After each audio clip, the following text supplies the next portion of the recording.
Gold नीचे आया हुआ है, बहुत ज्यादा गिरावट नहीं है पर फिर भी आज की डेट में नीचे आया हुआ है। सिल्वर में 5,000 की गिरावट नजर आ रही है। यहाँ पर बहुत वॉलेटाइल है सोने चांदी। जनरली ऐसी सिचुएशन में, वॉर क्राइसिस की जो सिचुएशन आती है उसमें सोने चांदी का हमेशा अपवर्ड ट्रेंड हमने देखा है। इस बार वॉलेटिलिटी का रीजन क्या है? प्रॉफिट बुकिंग ज्यादा हो रही है क्या इन्वेस्टर्स की तरफ से? हाँ Ranima, so basically there are two reasons. One is कि हम देख रहे हैं कि बाकी मार्केट्स जिस तरह से अंडर परफॉर्म कर रहे हैं, इक्विटीज हो, बॉन्ड हो, हम्म। इस वजह से काफी मार्जिन प्रेशर है मार्केट में। एंड जो इन्वेस्टर्स है अपने मार्जिन प्रेशर को फुलफिल करने के लिए जहां जहां उन्हें प्रॉफिट है वो पोजीशंस को स्क्वायर ऑफ कर रहे हैं। सो एम टू एम पे करने के लिए या फिर फर्दर मार्जिन देने के लिए।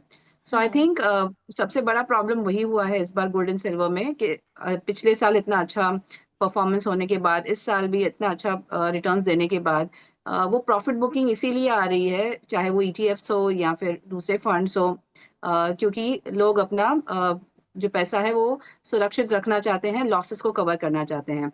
सेकेंड रीजन इज कि जिस तरह से शरद सर ने बताया कि जो पॉलिटिकल टेंशन जिस तरह से बढ़े हुए हैं, एंड जो टिक फॉर टैक रिटेलिएशन हो रहा है, चाहे वो ईरान से हो या यूएस से हो, कंटिन्यूअसली हम देख रहे हैं क्रूड ऑयल की prices one sided one way दिखा रही है and it is trading above $100।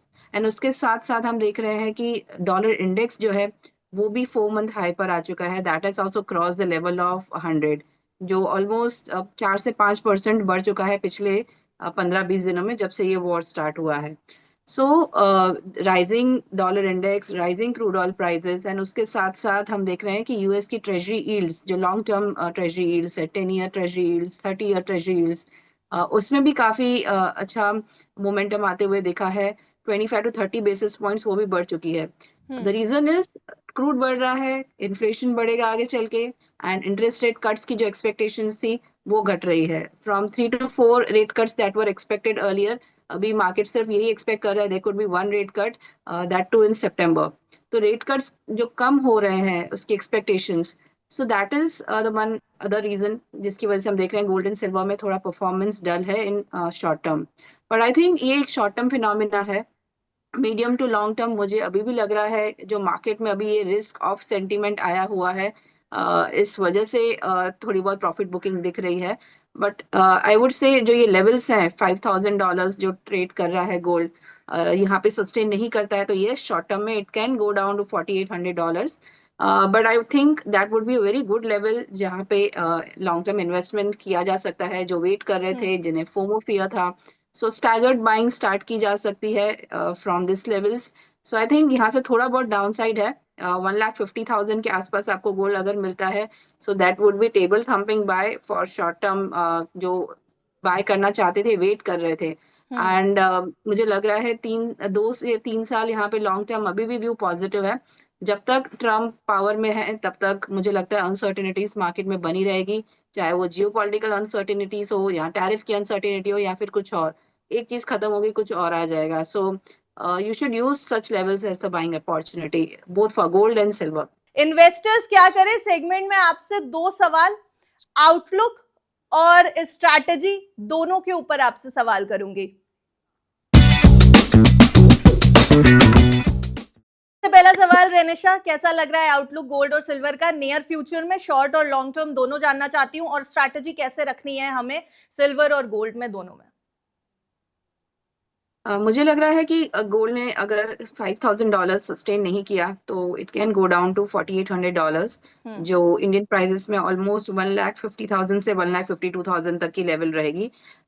ये लेवल्स बहुत अच्छी लेवल्स रहेगी जहाँ पे लॉन्ग टर्म सपोर्ट है, एंड आई डोंट थिंक कि ये लेवल टूटना चाहिए।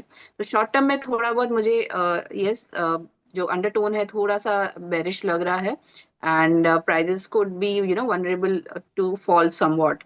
बट दैट लेवल जो मैं बता रही हूँ 1,50,000 से 1,52,000 के आसपास आपको मिलता है। So that should be use as a buying opportunity for medium to long term. I think फिर से प्राइजेस अपना प्रीवियस हाई भी टच कर सकती है। I am still bullish on gold, जो 1,80,000 का प्राइस था, शायद अनसर्टेनिटीज आगे चल के बनी रहे, तो मुझे लगता है वो भी क्रॉस हो जाएगा 2026 में। एंड अगर लॉन्ग टर्म की बात करें तो मुझे लगता है prices are in a secular bull market, जहाँ पे अभी भी बहुत सारा अपसाइड बाकी है। मुझे लग रहा है यहाँ से प्राइसेस डबल भी हो सकती है नेक्स्ट 3 इयर्स में। So stay invested, buy with a staggered manner, be SIP, या फिर आप थोड़ा थोड़ा करके 20% करके भी थोड़ा थोड़ा इन्वेस्ट कर सकते हैं। अगर सिल्वर की बात करें तो जो अभी करंट प्राइसेस है $80, इसके नीचे प्राइसेस सस्टेन करती है तो yes, it can go down to $75 के आसपास। आई थिंक शॉर्ट टर्म में थोड़ा बहुत प्रॉफिट बुकिंग लग रहा है फॉर एटलीस्ट 5 to 6%। अगर डोमेस्टिक लेवल्स की बात करें तो I think it can come down to 2,30,000 से 2,35,000। So that should be acting as a very strong support, जहां से मुझे लगता है फिर एक रिबाउंड आ सकता है। एंड सिल्वर में भी मुझे लग रहा है एक बार अगर ये 100 लेवल्स का जो रेजिस्टेंस है वो क्रॉस होता है, एंड इंडियन टर्म्स में ऑलमोस्ट 3 लाख, उसके बाद आई एम सीइंग कि बुलिश मोमेंटम कंटिन्यू रहेगा and prices can even go to $110, $120। It can touch its previous high in coming months. So Indian prices में भी it can again go up to 4 lakh rupees. So यहाँ से downside बहुत limited है, upside unlimited है। So I think जो risk reward ratio है बहुत ही अच्छा बन रहा है। Dips should be used as a buying opportunity, be it lump sum और staggered way, SIP, whatever you want.